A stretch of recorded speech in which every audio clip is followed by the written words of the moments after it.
This is a test of the long-range acoustic device LRAD. 1, 2, 3.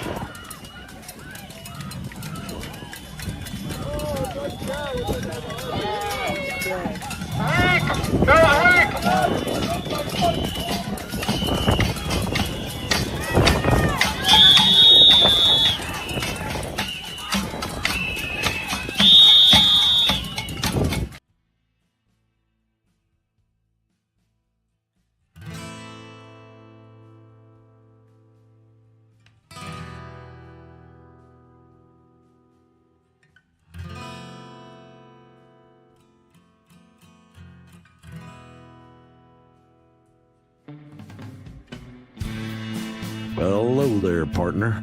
Go on and hang up your hat, grab yourself a whiskey, and pull up in the easy chair. We're coming off the range of 9 to 5s with a whole herd of news stories that we've been steaming over like a cow patty in the Texas heat. As they say, the chickens are finally coming home to roost. And we're here to ruffle some feathers and ensure accountability ain't just a concept, it's reality. It's that time where the day's drama casts its longest shadow. So let's light a candle to the chaos of current events, the whirlwind of politics, and the tangled webs of corruption that we find ourselves entwined by. It's time to ramble our way into the twilight. Welcome to Sunset Rants.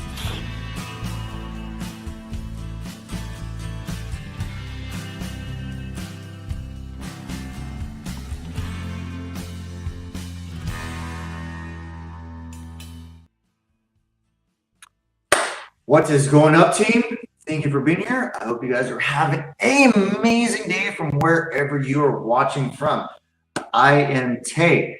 This is Scrap, and welcome to our, Tuesday edition of Sunset Rants. We catch you up to speed with everything that you might need, that you missed at work, and other things that you probably would not have seen. You can go up there. On my side, it could be up there. I think it's on that side of mine. Be the other way.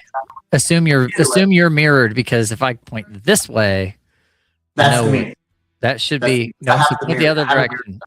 Point the other direction. So we'd be pointing at each other. On both my sides, it's going that way. That's wild. That's wild. See, on me it flips. Tech is weird when you do these StreamYard things. It flips. Mine's inverted. Mine's inverted. So like this is my left hand. And this is my right hand. So yours doesn't mirror. Mine shows a mirror. Like if I'm looking at me, my right hand is to the right, my left hand is to the left. So I have to assume that everything is backwards. So when I do this, that's the Sunset Rants up in the corner. And when I do this, so I'm going the correct way. You're doing. There's a setting on that one. Yeah. But digressing team. That's how sausage is made, folks. Sorry for showing our sausage on screen. We're learning stuff. 2 years, we're still learning stuff. But welcome. We are so happy to have you here. We got tons of stuff. Again, that QR code brings it to our place of places. Yeah, check it out. Can you throw it back up again, Brian? Rise of Middle America. You can see our beautiful faces, all our different channels that everybody has, what we do in our past things. Check out our Discord. You will love it. Everyone's there all the time, and you'll be able to get all our merch that has to just, do with the memes that we do at the end of every show and, help support us. And we love you. If you like what we do, first time here, cool, perfect. Please, as cliche as it sounds, like and subscribe, share it. That is the biggest thing. Please help us out. We're still one of the biggest growing channels that there are for what we do. So we do. Scrap. No one's seen you before. Who are you?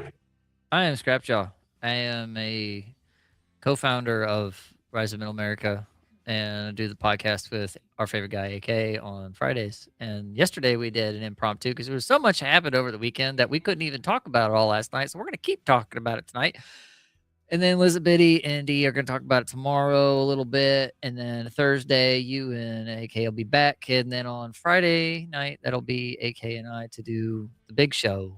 The big shoes, really big shoe, about all kinds of stuff. But we're going to finish up talking about regime change and what we think regime change is going to be like in the coming years of Trump's term and maybe beyond. I don't know. We'll do a first segment on whatever didn't get covered through the week and any big stuff, and then we'll talk about more of that regime statement stuff. We'd like to talk about history. We like to get a good context of what we're running We talk into. about this, but we talk about history on the immediate point. And you know, it's so glad to hear D's back. Yeah. Like, A lot of people have been sick too. Like Liz Betty was not feeling well, and D came in last night. It was good to have us together. We had kind of a round table. We'll probably do more of those. It'd be nice to have. It's nice to have round tables on big issues. I like having round tables, to be honest with you. It makes things more interesting. You know, we have a great conversation. You know, you and me, and so do me and AK. You know, vice versa, whichever way you want to put it. But you know, more options on the table. You know, the more opinions, you know, the more insight you can have on certain things. You don't have to work so hard either, right? It's like I can sit here and fill dead air all night. I get tired. I don't want to talk all night. My boy, you know exactly what's going on. So, team, all right. So we're gonna jump into ABC News, and this is gonna be with what exactly what we're gonna think of. Now, we're on my phone right now. But Minneapolis shootings raise stakes between Dems, GOP, and odds over funding DHS. Hopefully, we have something that I tried to bring up earlier today. If not, we will talk about it because I know scraps there. But going into this, with just days until a partial government shutdown, the shootings in Minneapolis have left Senate Democrats and Republicans in a standoff over how to advance a package of bills necessary to fund the government. That's not too new at all.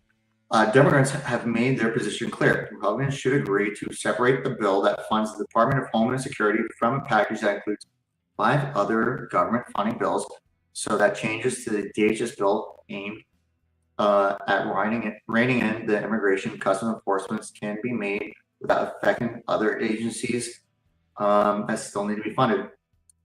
That being said, I think this is going to be the first time I agree with them. You know, I'm a big proponent of this. You know, keep it at this, like keep the bills singular. I'm probably never going to agree again with anything that they say, but I do agree with that. And you know, that's the point of the show. There were Democratic calls to separate the DHS funding following the deaths of Renee Good. Well, let me just finish reading this. A mother of 3 who was fatally shot by an immigration enforcement officer in Minneapolis earlier this month and became more urgent after the death of Alex Pretty, an ICU nurse who was fatally shot by a federal agent over the weekend. Now let's both hold our tongue on this one. The appalling murders of Renee Good and Alex Pretty on the streets of Minneapolis must lead Republicans to join Democrats in overhauling ICE and CBP to protect the public. People should be safe from abuse by their own government. Now, that sentence there, I do agree with. These are the things we'll talk about in a second. Senate Democrat leader Chuck Schumer said in a statement Sunday night, Senate Republicans must work with Democrats to advance the other 5 funding bills while we work to rewrite the DHS bill. This is the best course of action, and the American people are on our side. But for now, Republicans have said they plan to push forward with a 6-bill page, keeping DHS funding tied together with the funding bills. Government funding expires at the end of the week, and Republicans are determined to not have another government shutdown. We will move forward as planned and have Democrats and hope. Hold on. These are meant for long range. And hope Democrats can find a path forward to join us, a GOP aide told ABC News. I'll keep reading a little bit more. White House Press Secretary Caroline Leavitt was questioned during a briefing on Monday about whether the administration would be willing to separate DHS funding from another bill in order to avoid the shutdown. I think that's fair. Republicans and conservatives have asked that a lot of times. Leavitt said that the White House, including President Donald Trump himself, is involved in policy talks about immigration in Minnesota. She said that DHS funding should not be tied to broader appropriation package discussions. Again, I agree with. So it's like, you know, where can you be at? The White House supports the bipartisan work that was done to advance the bipartisan. Is that the same sentence? Sorry. It always bugs me when they use the same word in one sentence. Appropriation package. And we want to see that passed, Lava said. Later adding, but that should not be at the expense of the government funding for American people, which would include, as you know, FEMA funding. And then the rest kind of goes on. But there's a lot to unpack here. Look, if FEMA was screwing up and Trump was trying to do stuff with FEMA, they'd be trying to defund them too. So that's my take. Unless there's something I'm missing that DHS doesn't, it's all the years that Democrats were in power, they were funding DHS and all of that. As soon as the Republicans get in, it's defund, and pull. It's like they don't want it. Every time that something needs done, it's like it's the same old thing. We don't want you to have your toys. You don't want us to have ours. Like, no, you're right about this.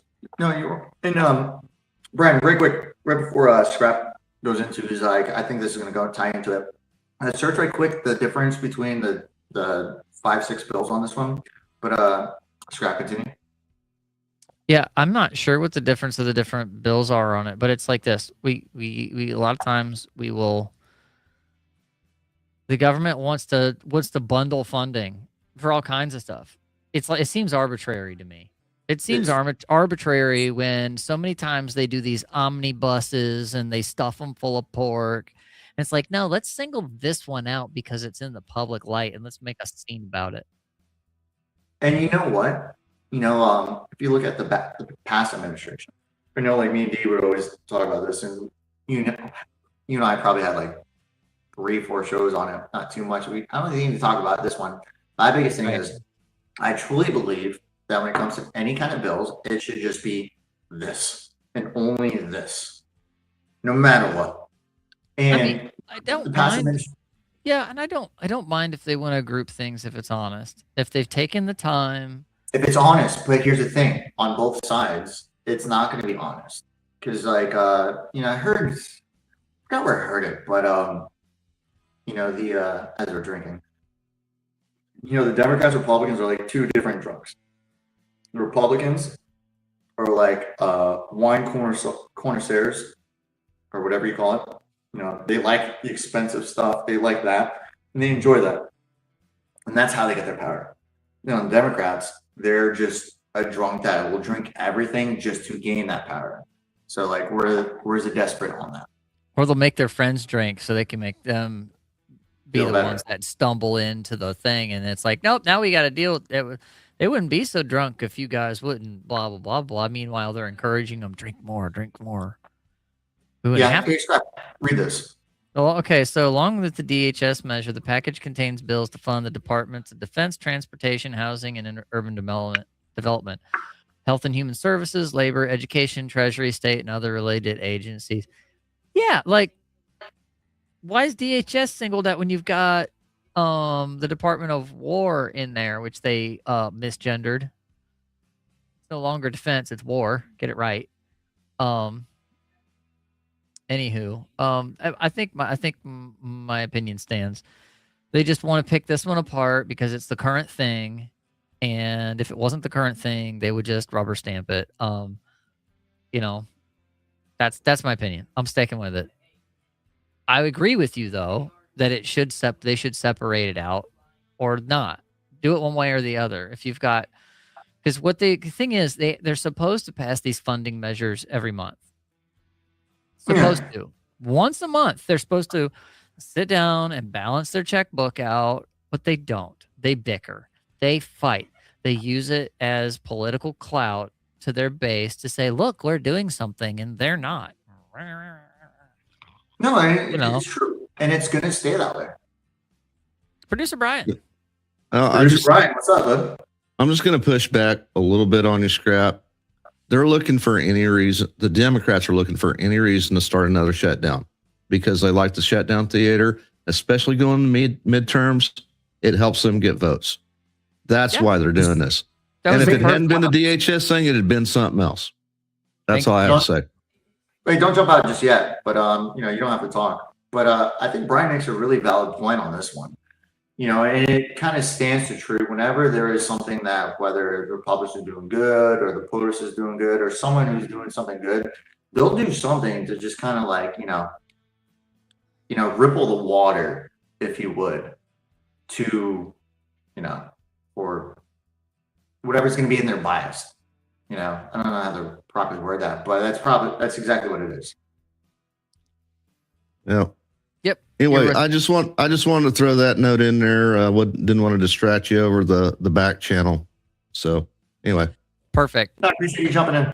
That was great. It was a good button on basically what I was saying. I don't feel like he was pushing back at all. It was like, shoot, you're helping me push this thing out of the ditch. Let's go. You know, they're looking to pick one. They're looking to pick something somewhere to have a fight, shut something down. Political clout. It's midterms, and we haven't hit primaries yet. Not even hit primaries yet. Oh, it's going to be a long 26. They're going to do that, you know, because like, you know, from the election, you know, that was the midterms, but from the election, it was just a complete sweep. So now they're going to do anything that they can to, you know, try to regain something back. And, you know, a lot of people, I mean, nothing against, you know, a lot of constituents like of our country, but a lot of people are very, you know, they believe with their heart, they believe with their chest. Yeah. But they'll believe with the feelings rather than the facts because the feelings will come forward before that. And this is exactly the point of what they're doing. So whenever something good is happening, you know, like we freed a country where the entire fucking country in South America was like, yes, thank you. And everything else is happening. Yes, thank you. They'll find something. They'll find anything. And then they're going to run with it. And, you know, when it comes down to it, like mainstream media and everything else, that's my photo. I posted it earlier today. This is the perfect lead up to the next story because we're talking about backlash from the shooting that happened, right? This is awesome. Yep. Look, I have appropriated the memes of production and I put it on my own. You posted this earlier. I grabbed this earlier. I appropriated this one myself. Yeah, we all did. Oh, we all did. My comment is, this one's between you and Jesus. Seek counsel, because great. This is great. This right here, people need to go find it, go download it. If you can find me on X, Scrapjaw everywhere. Screenshot what you're looking at right now. Screenshot it. Something. Send this to your friends because you will save lives, right? And you will also win so many arguments when it comes to, oh, now you're not a Second Amendment person or a First Amendment and blah blah blah, and you should be able to shut up. Just this right here. It's you can carry your firearm because Second Amendment. So long as you're legal to do so, you can protest, as is your First Amendment right. Doing the both together is risky, but there are places that are for it. But not impeding law enforcement, because if you got a firearm and you get in a fight with cops got guns too, and there's more of them than you. If you're protesting and you're impeding law enforcement, you might spend a night in a who's cow. But if you're doing all three, you're probably going to end up on the slab. Just saying. There's a good chance, and I won't be surprised. I'm not saying you deserve it. I'm just saying that's a risk you're going to have to weigh out, because 2 out of 3 times you're not going to end up well. So I have I'll put it this way, you know, because it really seems like there's a objective and subjective reality to what this is. What that means. I'm not going to say a meme, but what that graph is. And what I'm going to say is, like, I feel like a lot of the people, like, you know, on the left, you know, they're not like us, or like, I'm not even left or right. But, you know, I know what, you know, like my guns are for. I know what they should be used for. I know what my voice should be for, you know. But what I definitely feel is the people on the left now, they're being told, because not for nothing, I just don't think they have an understanding of, you know, thinking outside of what their feelings are. They're just, if they're told something, that's what they're told. So now they're like, oh, hey, let me go to a protest on a legal action and bring weapons. Let me do this because I feel it's the right thing to do. And the whole point of, the Second Amendment is, for tyrannical. What I think the people on the left now is I think that anything that goes against what their feelings are, I feel that they think that is tyrannical at this point, which is not. When it's a true thing, like, when was this immigration thing started? This was like 10 years, 5 years after. I could be wrong on this, but it's right when we were formed. If not right around the same time. They don't understand it, but they're being told because it goes against what their current side is, if you would. That's where they're going with. Because if it's the right and it goes against my feelings of virtuism, then that has to be tyrannical. I think therein lies the issue. That's a huge issue when these people are being told, fight, revolt, do this. For issues that are killing them, hurting them, doing all the things that they do not like, but because they're being told that's the other side, because it's the other side trying to fix the problem, therein lies the issue for them. So here they are going with loaded arms. Apparently this guy, the Alex guy, apparently he was a good guy. He was a nurse. His job was to save people's lives.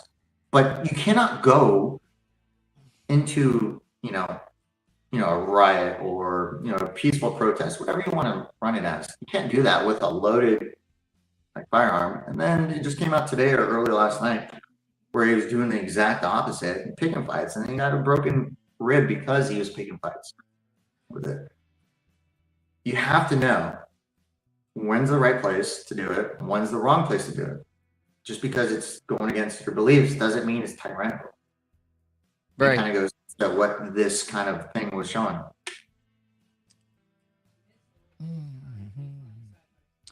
We got another one up here. So that runs into the White House sliding into damage control. Now, a lot of these articles are slanted one way. There are a lot of takes on whether or not it's actually damage control or whether or not there's some other strategy going on in the background. I lean towards Trump's got his own agenda, but we'll read this. We'll stay with the program here, and then we'll suss it out. So Trump and Walz discuss immigration in Minnesota and the Minnesota shooting investigation. This USA Today. President Donald Trump and Minnesota Governor Walz spoke a productive call about immigration enforcement. So it's from Washington here. President Donald Trump and his administration are trying a new approach to immigration enforcement following the second fatal shooting of an American citizen by federal agents on a snow-covered Minneapolis street. Who's out?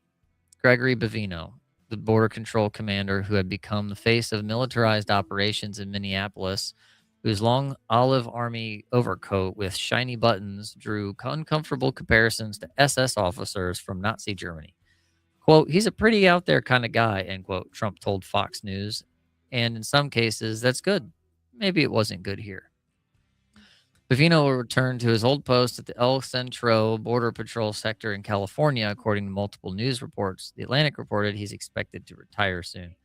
Was this that guy that was just in I don't want to say court, but he was in front of Congress or anything, and flicked the guy up and he's like, oh, fuck you, and try to start a fight? I'm not sure. I've seen this. I've seen Bavino. Bavino, if you've seen, you would know Bavino if you saw him. There's a lot of pictures of him in his wool overcoat when he's. Yeah, so it is the guy. Yeah. So I would never say the guy is obnoxiously brash. He's not a good probably a good representation as far as how to do stuff. But how we. I've only seen a few videos here and there, and so for me, it's I'm probably on the same end on what I was just saying. I don't know. I kind of appreciated to some degree seeing an iconic figure out there just in presence. His presence and him being cool and collect with his face mask off being able to lead guys in the face of mobs and just being like, joke's on you, I'm into this. Like, that was just, in some ways, cathartic and cool. Like, okay, these crazy people are out here just giving them all 10 kinds of crap, and he just never flinches. Never flinches, not once. And that gives that what that does is it puts the a perspective for your men when you're up in front and you're leading. You got your face exposed. You're out there with them. That you have that morale there, which is great. Now, maybe gave them a little extra gusto, and they took some liberty with how they were, going about their operations. That's possible. Put the chat up all the time.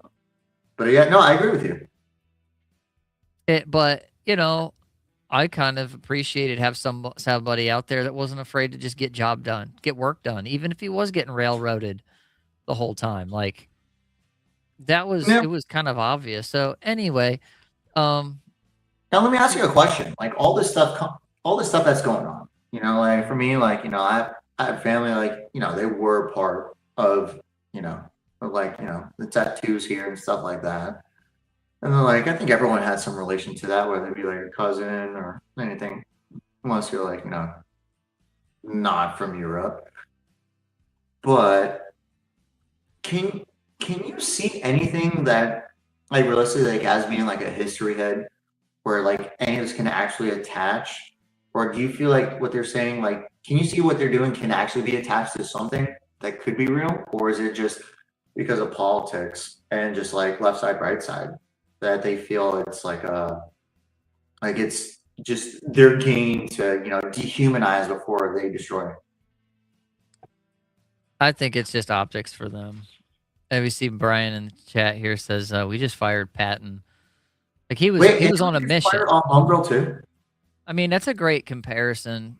Patton had that vibe. Sherman had that vibe. If we go, I mean, from what we can read in history, but Patton's not even that far behind in history, and he wanted to march all the way across, into the Soviet Union, all the way to Moscow. Well, we didn't. This is where I think, and let's continue this down, because we can give, okay, so Bovino's out, but who's coming back? Who's coming in? So, and I want to point out that I can tell that AI helped this, because there's certain hallmarks of how this article is structured. This who's out with a colon and this who's in with a colon. You guys, I mean, they did some editing in here. I can tell they fixed some stuff, but they're using AI. It's not total slop, but I can see it. You can, I know. Anyone who works with GPT long enough knows. So down here, who's in? Tom Holman, White House border czar, whom Trump has dispatched to Minneapolis to oversee the immigration enforcement there. Holman, quote, knows and likes many of the people there, end quote, Trump said, and is tough but fair. Holman is the architect of Trump family's separation policy in his first administration and ICE's enforcement and removal operations arm under President Barack Obama. He's establishment. He knows what he's doing. He's been around for a while. He knows the politics. Now he's with it, whether you're left or right. Like, that's his job. It could be he could just be the guy that gets the job done, and he doesn't play games with nobody, and he's just like, I think it is. I don't care who's in office. You're paying my salary. I'm gonna do my job. Send me. Yeah. Like, he could be that guy, which could be good under Trump. And it's also could be good because if he knows people and he's able to work the politics of Minnesota, probably not all that hard to work the politics when, after all we've seen, get exposed. But, and FBI's going and investigating all of the things over there. Allegedly they are. So this, that's what's happening here. But again, the colon here, mostly out, blaming the victim. Alex Brady, 37, was an intensive care nurse, treated sick veterans before he was pinned to the ground and shot multiple times. I think at this time it's ad nauseum talking about him. There's a lot of AI slop that's out there, images of ICE officers without heads. I've been posting headless horseman memes, making jokes about, there's Hessian mercenaries out here deporting illegals and offing protesters. I've been making all the jokes about the media just screwing this up, but the guy was when was the last time we saw nurses? Let me ask you this. When was the last time you saw nurses being cringe in mass? During COVID? I can name a couple, but in generality, I would say probably like 1 or 2 times. COVID. And it'll probably just be like COVID. With Palestine and like the Jews. COVID, brother. We're talking about that, but that'd be the only time I've ever seen it. Absolutely, COVID, man. It's got to be COVID. So he was a university. He was a Minnesota University student.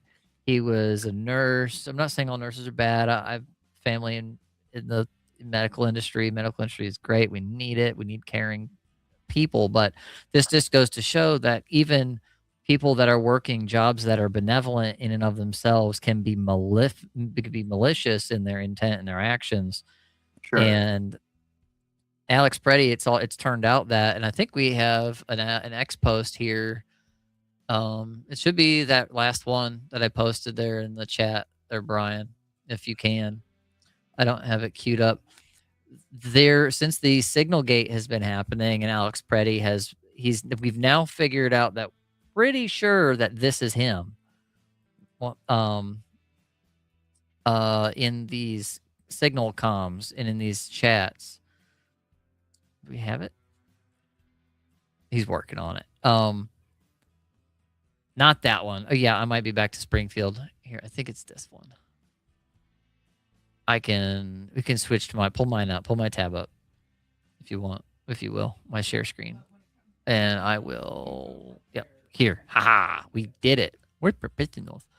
Very likely the last moments leading up to Alex Preddy's death, stalking ICE agents on secure channels, quote, secure channels.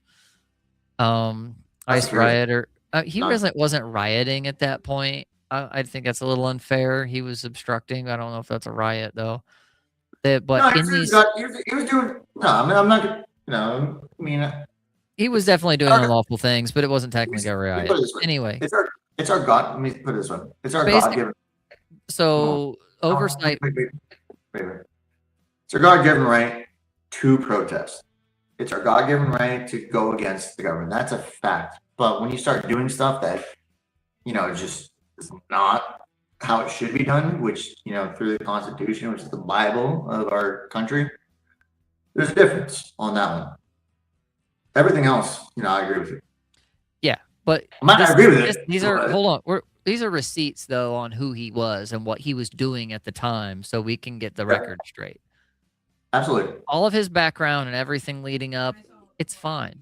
Be a nurse, carry your firearms, go protest against your government, exercise your rights within legal boundaries. This right here was riding the line of legal boundaries. At the very least, at worst, it was outright obstruction of what I'm about to share. Because in this chat that they had, there was coordinators that were users like Salacious B. Crum, and they would spot and direct sources to thwart ICE's efforts and movements. So then they doxed the ICE vehicles, and they were sharing like license plate numbers and things and saying, hey, this is over here, that's over there. They're sharing maps based on their locations. Mm-hmm. And so I'm going to skip to the end down here to where the summary is, because it's a whole chain of events. Preddy, so here what they're saying is Preddy previously used an alias, Alvin Q. Preddy, on an X account. Alvin Q says he's near a location of the shooting about 15 minutes before the incident and is texting about ICE movements. Alvin Q's emoji indicates a medical role, nurse, and does not text again after the shooting. Now, how do we know that this this was an alias of his?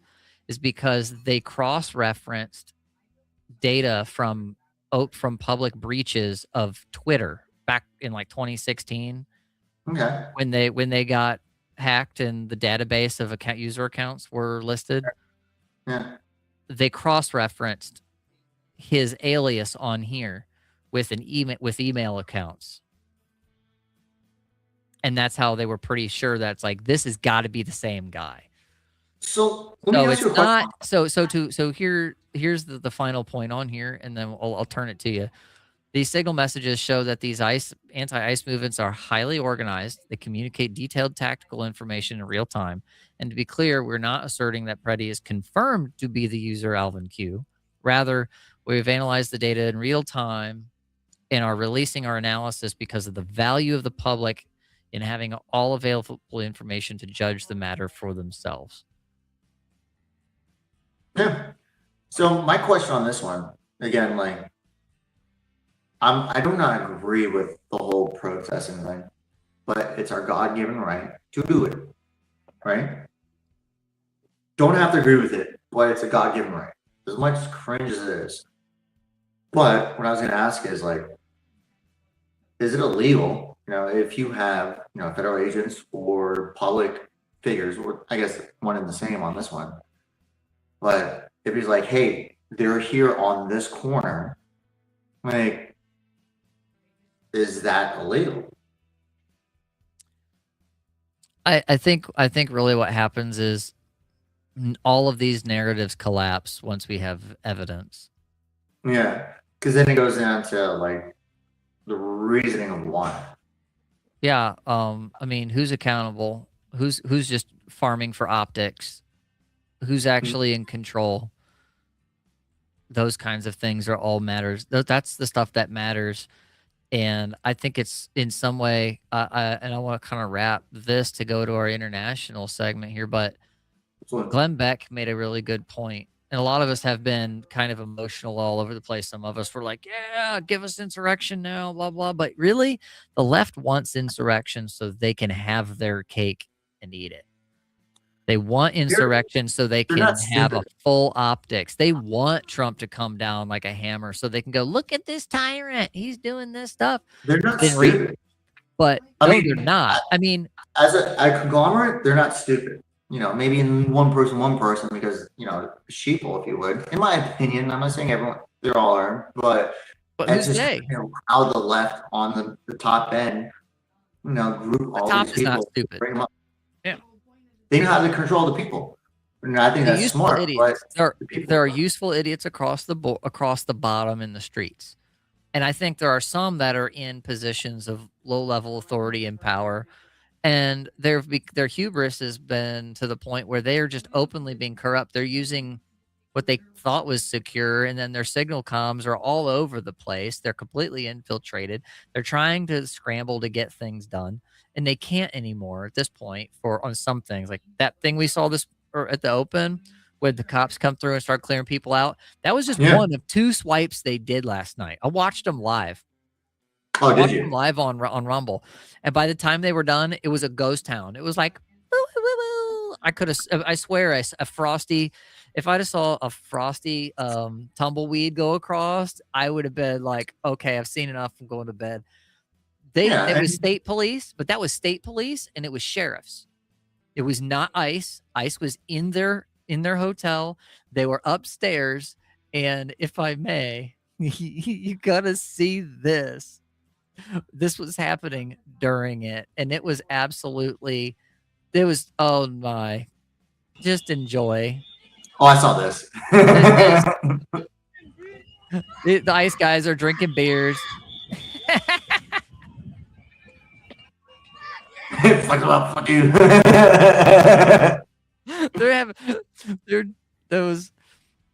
They were just having like, finally, we don't have to be the ones out here in the cold dealing with these people screeching at us the whole time. What I think is wild, not to interrupt you on what you're going on, but just going like, I just wanted to tag that. You had to. I'm the cold. I don't know how these people are doing it. Like 15 degrees, 20 degrees, negative 15, negative. They're built Minnesota? different.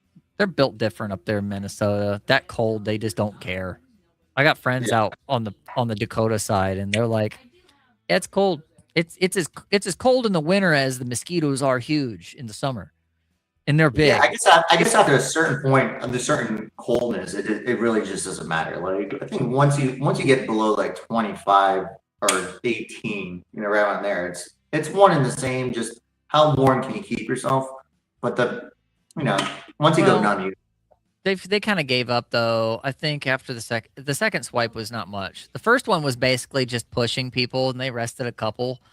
But then that second one was like about 30 people that showed back up, and it was nowhere near that. They had the LRAD going, they had all the stuff, and they marched everybody back across like 2 blocks, arrested a handful.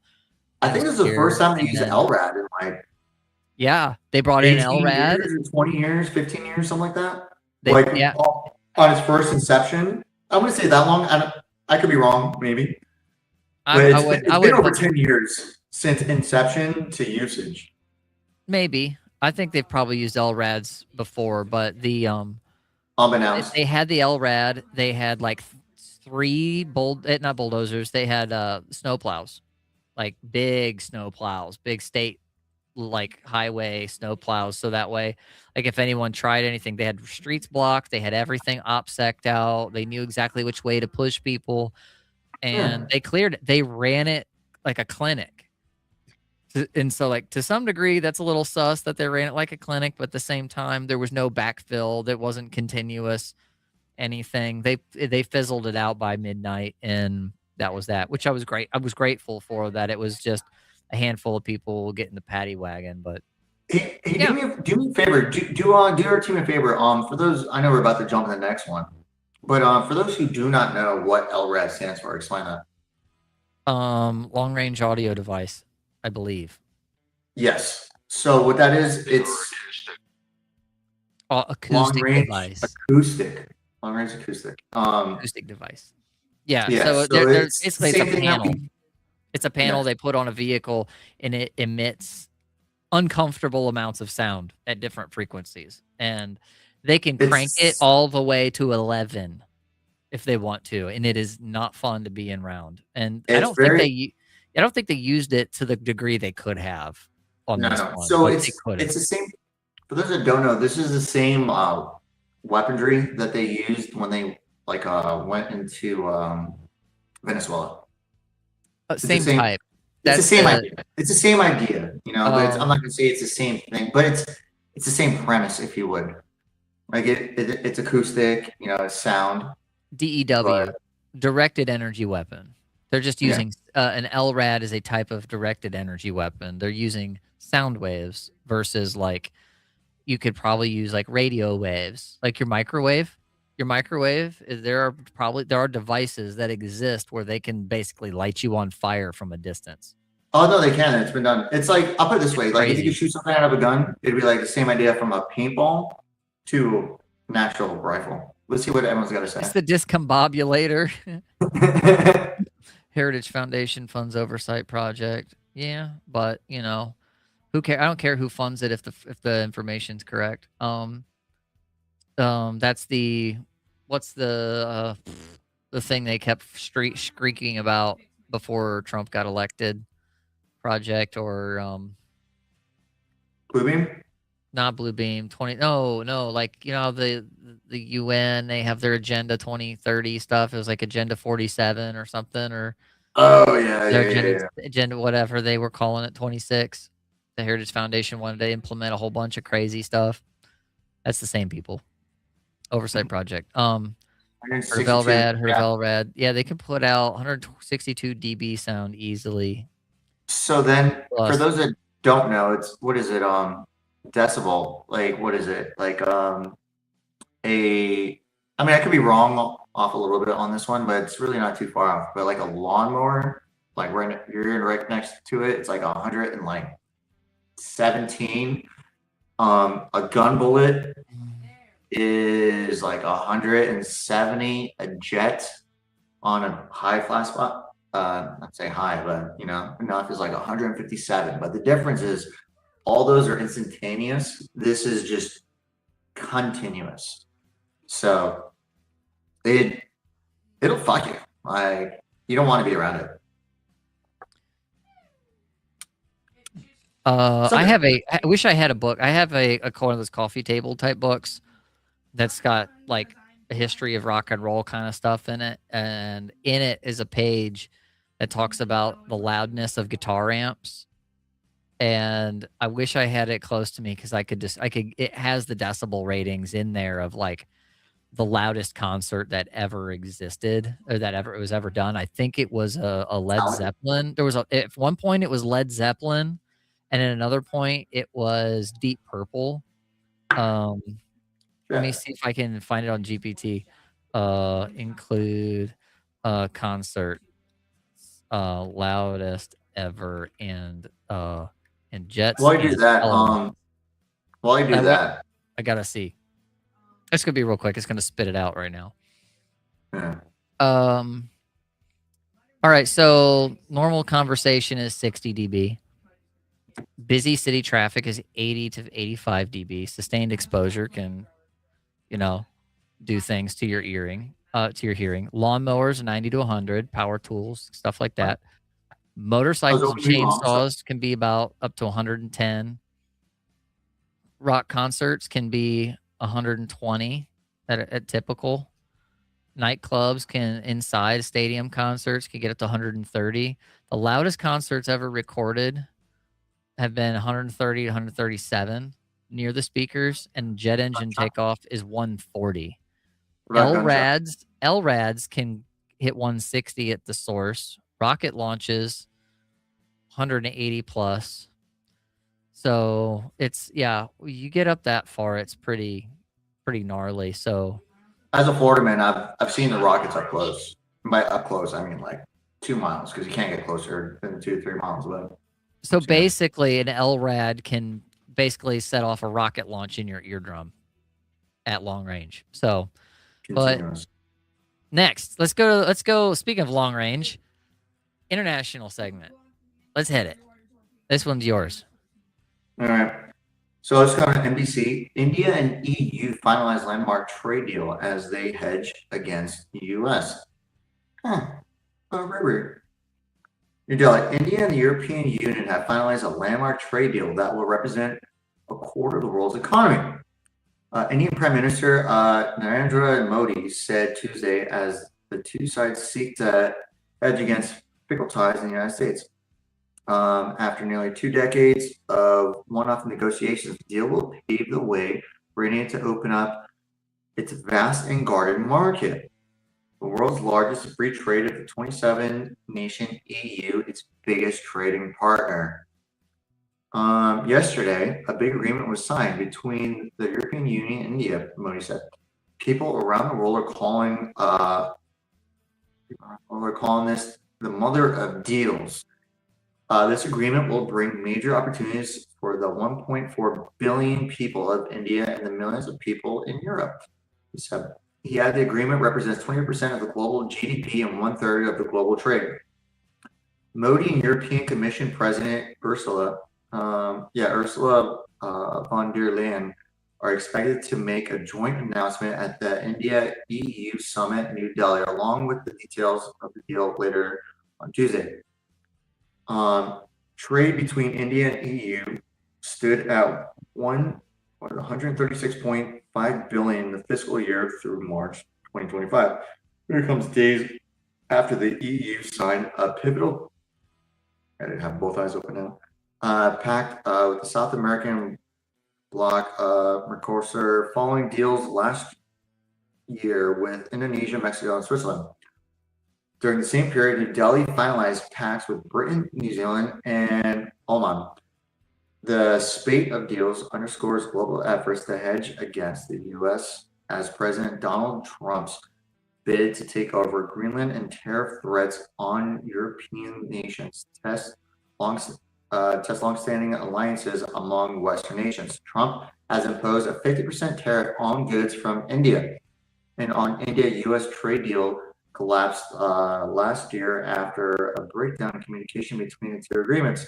The formal signing of the India-EU deal would take place in a legal vetting expected to last between 5 to 6 months, an Indian government official aware of the matter said.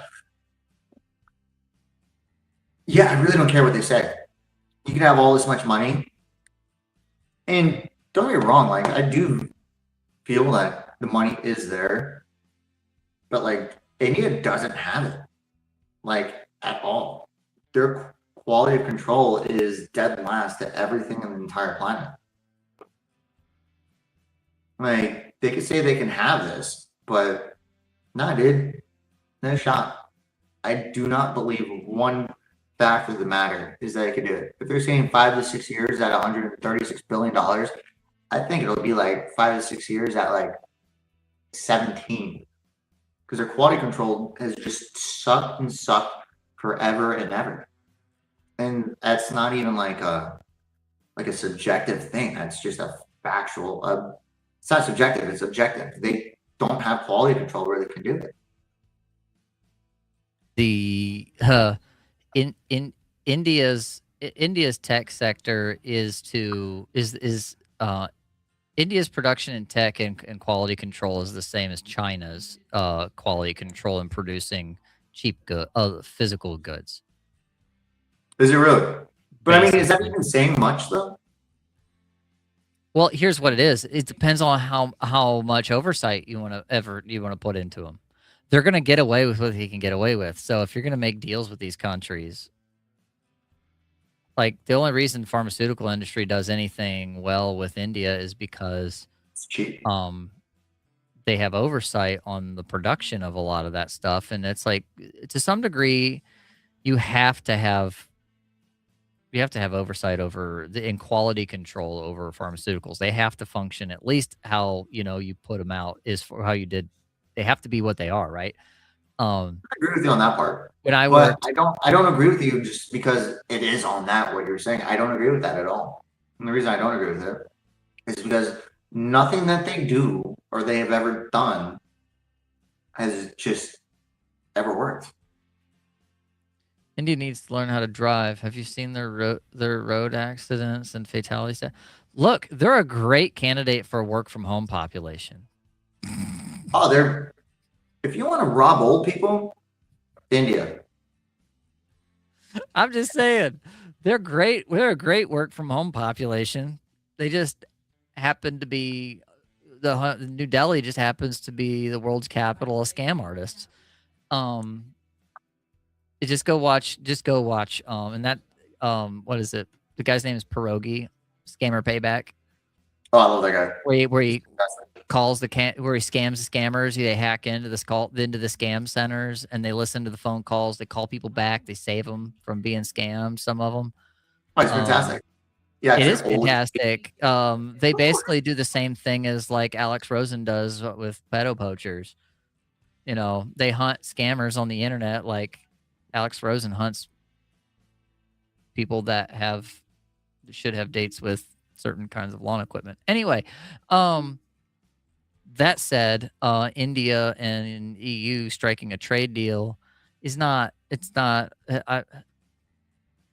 out of the realm to see that they're doing that. I mean, Trump is in these back and forth things with the EU, and they're like they don't know what to do with Trump. The fact of the matter is, Trump is just doing too much too fast that no one else can keep up with it. Yeah, I guess. Yeah, I could be correct. I mean, or they just don't know how to counter him. They just don't know how to do counter on what he wants. He does these big asks. He flaunts around these ideas and he just struts it like, I'm doing this, I'm doing this, I'm doing this, I'm gonna flex this. And then they come to the table and then they're like, by the time it gets down to the actual deal that gets made, Greenland. It's the art of the deal. Perfect The art example. of the deal. You can literally read a book that's been out for 40 years. It's the art of the deal. Runs them ragged until finally they're like, fine, what do you actually want? And then he's like, we're going to put our guys here. We're going to make this deal and we're going to give you a bunch of money, because what it is these other countries want to play all this gum flapping optics and pony shows in public. And he's like, you want some entertainment? I've hit people with chairs. Okay. Okay, like you want a cage match? You want a chair? I can bring the chair. Trust me, it's gonna hurt. Like, we will sit at this table all day. I can do this all day. And finally they just get tired and finally, he ends up striking these deals like with Greenland. We have there's energy deals being made now. We're going to put troops and Oh, things. it's already done. It's Hey, all give me of a second. that. It's Finish. amazing, and so it's nothing like people think it is. The memes and that level of the first part of the deal is just mobilizing. Like, yeah, let's take Greenland. We're gonna paint red, white, and blue on a map, and we're gonna just make. And it's like it's gonna be ours, and we'll take it. Blah blah blah. But guess what? We've been talking about Greenland since we bought Alaska from Russia. It's been 100 years of trying to do something Like with Greenland. 1870. Hey, do me a favor. Keep talking about that, and go to the next one. I really have to use the bathroom right quick because I haven't used it. But yeah, so Yeah, I know it's not my go thing. ahead. Go ahead. Yeah, this whole thing with India. This is another thing. Oh, here we go. NTSB investigators in Bangor to investigate a fatal plane crash. Oh, this was the main thing that happened. This is the main story. Haha. Hey, producer Bad Ryan. pun, but go ahead. Fair enough. Give me a little zoom in on that so we can read it a little better on our screen there, kind Mansoor. There we go. Bangor International Airport officials say NTSB is now on the ground in Bangor to investigate Sunday's fatal plane crash. Officials report 6 people are presumed dead in the crash involving a private business jet. The FAA said Tuesday 4 were passengers and 2 were flight crew. Quote, according to the flight manifest, there were 6 people on the flight. No one from the incident was transported to the hospital, and all on the flight were presumed to be deceased. So the marketing and business development manager for the airport, Amy Thibodeau. I don't know if I said that right, but we're going to go with it. No one from the incident was taken to the hospital, and all on the flight are presumed to be deceased. Identities of the people on the flight are not being released publicly at this time, pending positive identification. Statement followed a 10 a.m. press conference on Monday, in which Airport Director Jose Saavedra,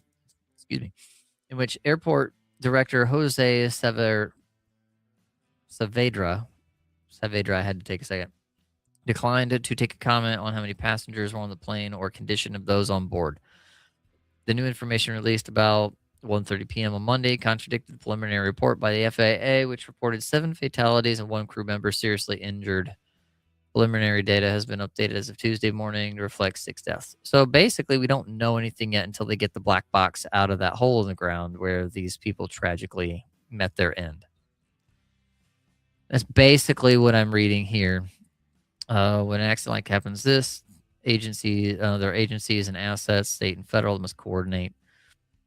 Airport Director Jose Saavedra did confirm the aircraft was still on the runway as of Monday morning.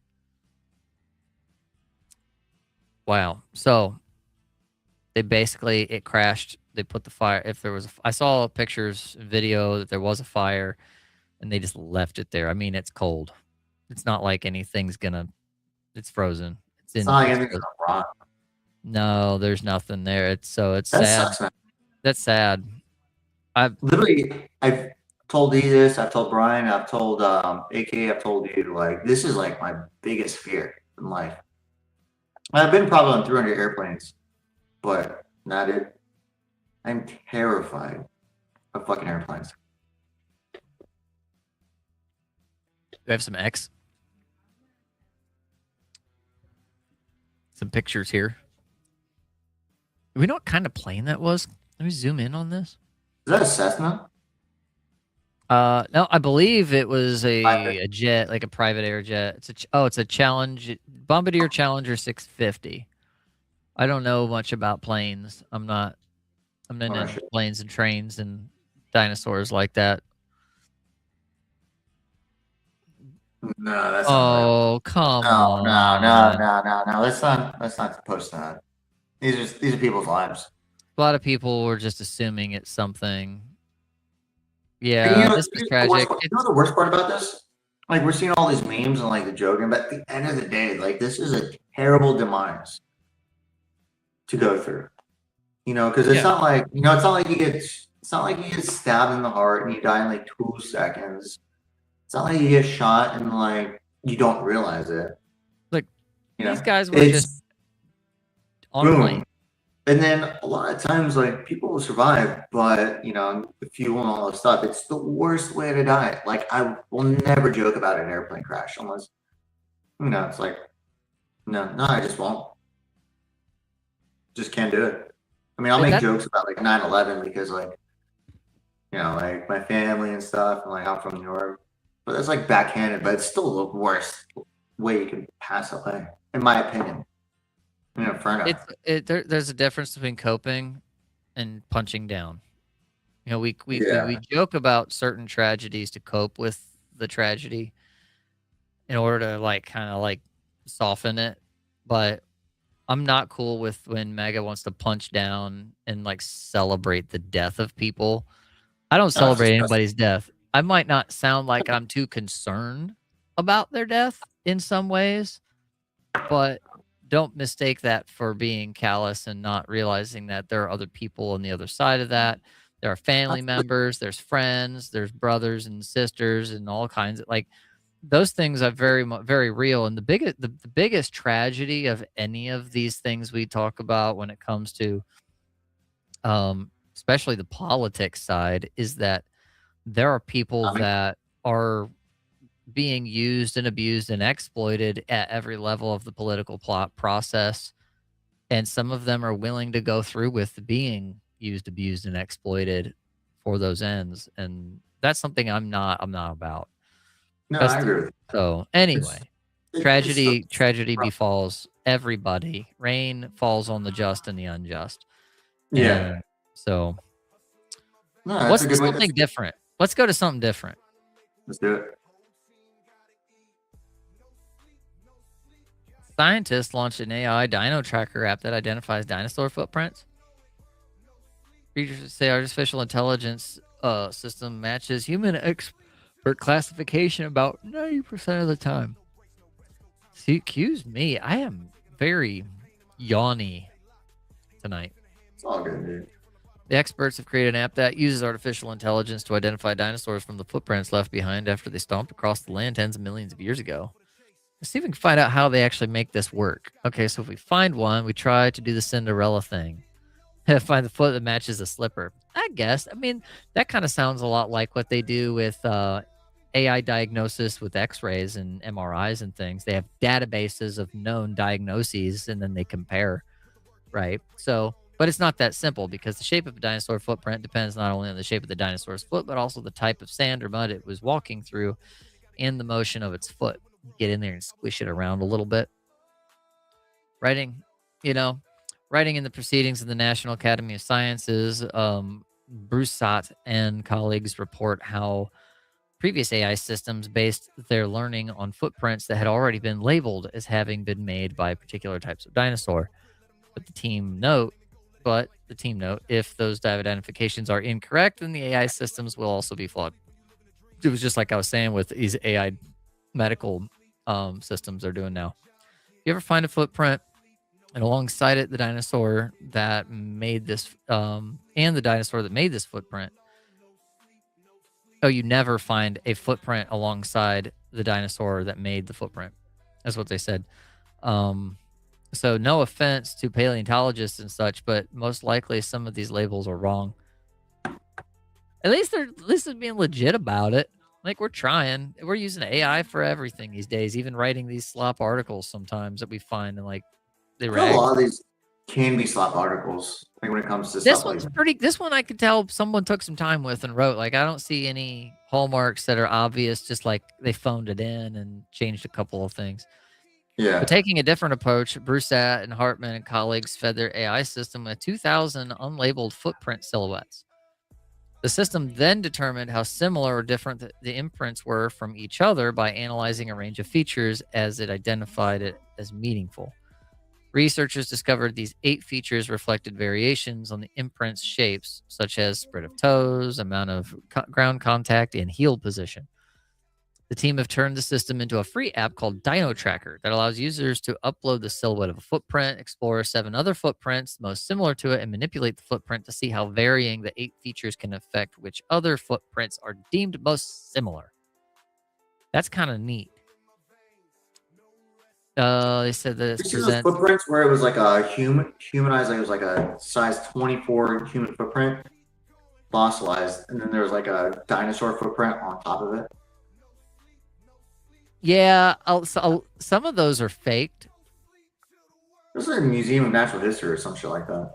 Probably some, but like some are fake, some are real. So I mean, you have to remember too. There's a bunch of stuff out of the 1800s where it was a race to find all kinds of stuff, and there's tons of fabrications out of the 1800s and the Wild West era, Civil War. You know, so there's a reason that we call some things snake oil, because snake oil people went out there with elixirs and said, "Well, this snake oil will cure all your ails," and you know, blah blah blah. It was everything from archaeology to home remedy stuff, and modern science can now cure all of your issues and blah blah blah. And it's like, But it's so cool that they're doing what they're doing, though. this is cool. It reminds me of two things: the medical stuff that I mentioned earlier about X-rays and MRIs and those kinds of things, where they take known diagnoses and then they throw them into a database and then feed the AI fresh data like this. But there are communities out there with apps for identifying mushrooms for foraging. And I use Google Lens a lot of times when I'm out and it's spring, summer, and I'm out in the woods just hiking, looking for mushrooms. If I find something cool that I'm like, that's definitely a mushroom, but I don't know what it is, I'll Google Lens it, and then I'll look for all the different various ones, and then look, okay, just like what they're doing here. This is no different than me going, well, if this oyster looks like this other mushroom that's poisonous, I need to know the actual differences, like snakes, right? Coral snakes and king snakes, or corn snakes are ones. And so like yellow, black, venom, black, red, and yellow kill a fellow. Those are ways you can determine snakes that look almost identical, the shapes of their heads, but they're like, nature has this way of hoodwinking you. So they're doing the same thing with these ancient fossils to say, well, this might be this dinosaur versus that dinosaur, heel imprints. That's fun. I like that kind of stuff. There's some autists out there that are just like, I got a new app. Woo! No, I get it. No, I mean, I love it. I think it's cool. So that being said, you ready to close it out and go to the fun time? Fun time.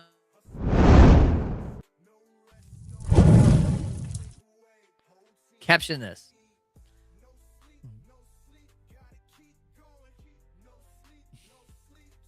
Oh, there's 100% Brian right here.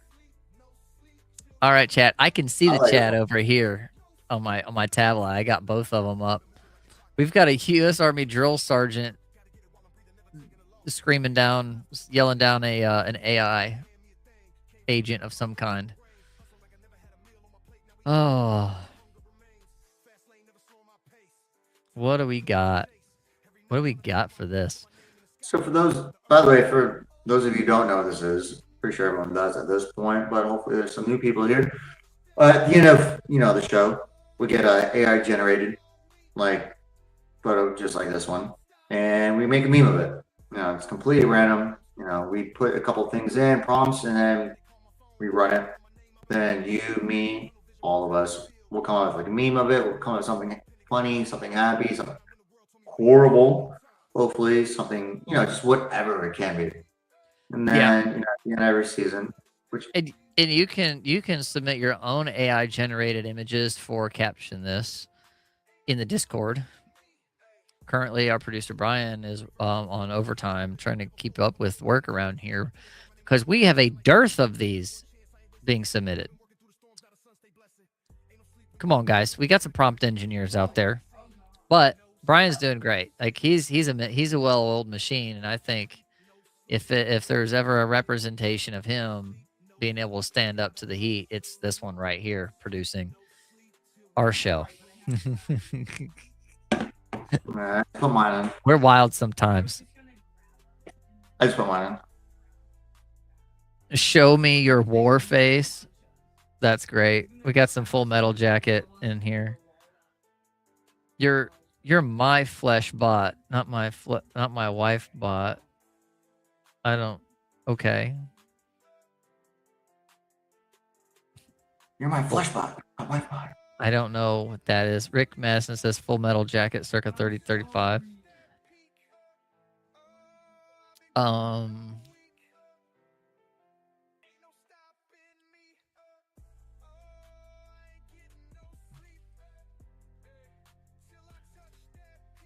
This is how I trained the AI.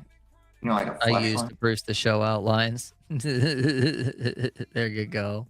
Yeah, that's accurate. If only.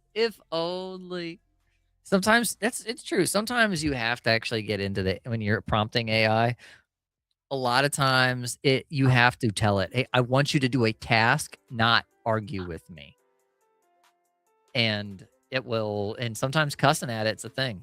It works. I'm just saying, like, I won't encourage cussing at your company based AI if you're using one in your enterprise solutions, because you never know what that thing might be reporting to whoever, wherever, and what they're backing up and things. But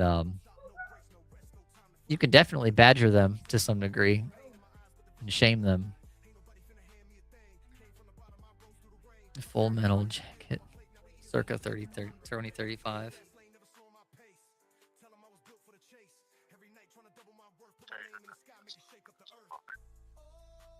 You have something for it. You're my flesh bot, not my wife bot. Your flesh bot's like a fleshlight. See, the problem I have with coming up with ideas about this is like I don't know the depth of army stuff. Hold on. But to be able to come up with something catchy right off the rip, but I'll be right back.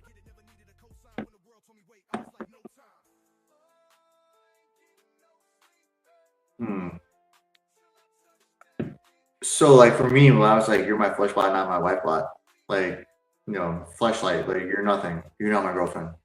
It's like, ah. It's like, no. You call that an outline? You call that an outline? But that's actually how I kind of addressed Chat GPT a couple of times while I was trying to. Oh, Scrap's back. I'm going. You call that an outline? You are it. Sorry, I had to holler at my son. He's being loud with his headphones on. He can't hear himself.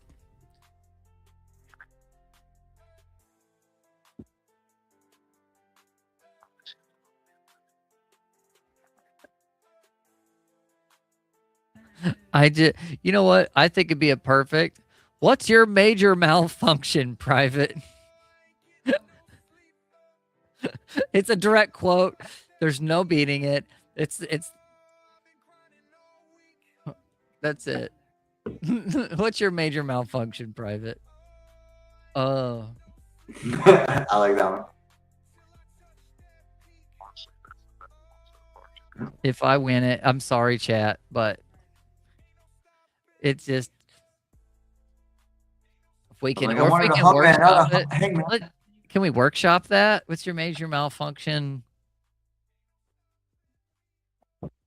Private or bot something? Do we want to change it? Work it somehow?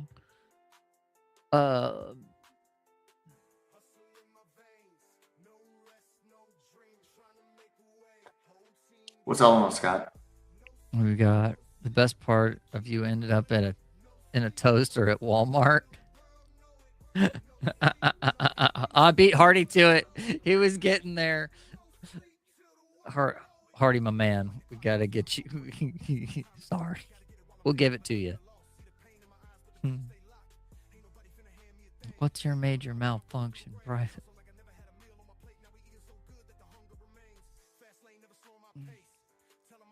Private Rust Bucket. Is it? Does he say his name in that film? What's your major malfunction, Private? And they call him Rust Bucket. We can. Private Bob.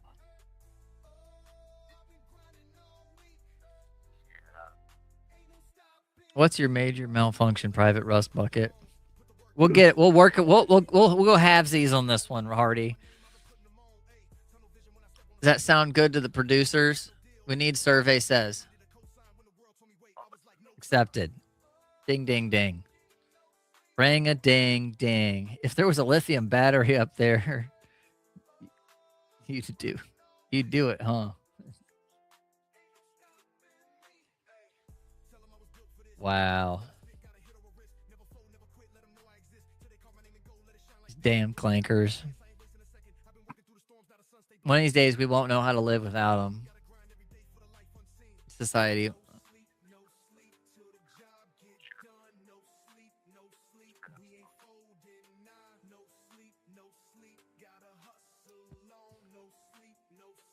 Yeah, so you're going to Hardy then?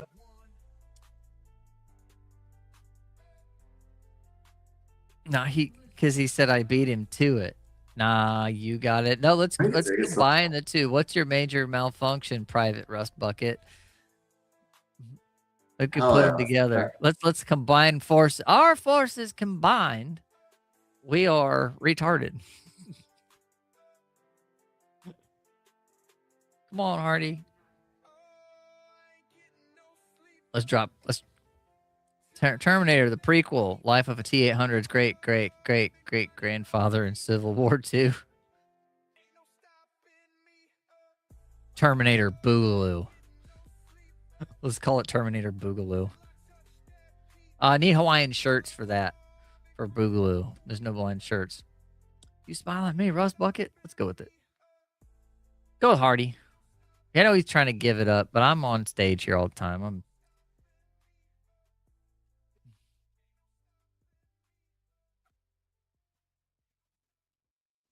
All right, fellers. This has been a night. It's been a weekend. It's been 2 days. I want to go play video games. Hey, we haven't played Raiders yet. We haven't played Ark Raiders yet. I'm down for it. Play at least a couple. We'll do a couple of raids. A little bit of goop. Grab some goop. I need a bobcat. Might know a guy. Wait, do you got an extra blueprint? I might know a guy. Maybe not that guy, but I might know a different guy. But You got any blueprints? I got some. We could do some of that. We're gonna do some. Drop some blueprints for me. I need something because I don't play enough, but I'm too good at the game and my life just doesn't let me do it. So I can't play like 20 games to wait for one. But I'm for it. What? Same here. If you guys want to play with us on PSN, I am Tay Drifts. Or just get in the Discord. Get in the Discord. Let's get to know you. And we'll hook up. We'll have a good time. Yeah, because we could do 4 now, right? Or is it still 3?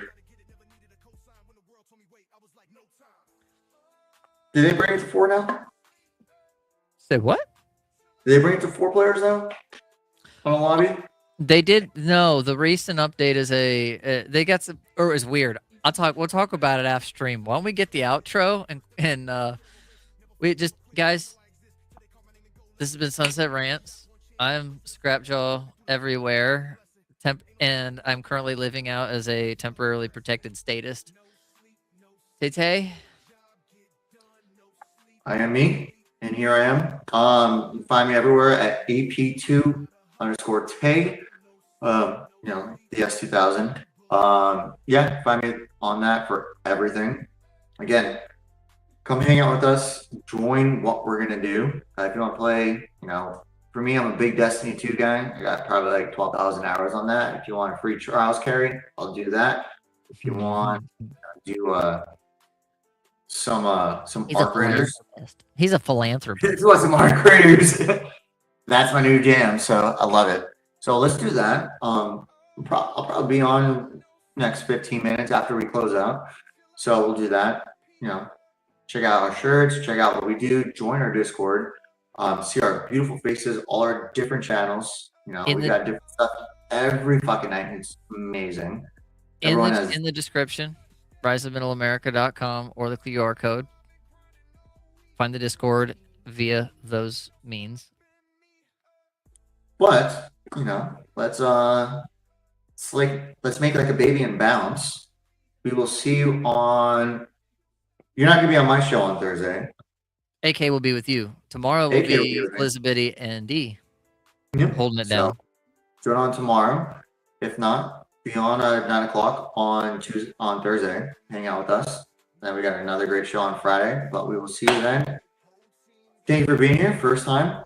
We love you. Glad that you got to enjoy, just our rants and what we talk about. But we will see you then and have a great time. Much love. So I got to thinking, there's MAHA, Make America Healthy Again. MAGA, Make America Great Again. But what we really need to do is make America follow the Constitution again. Motherfucker.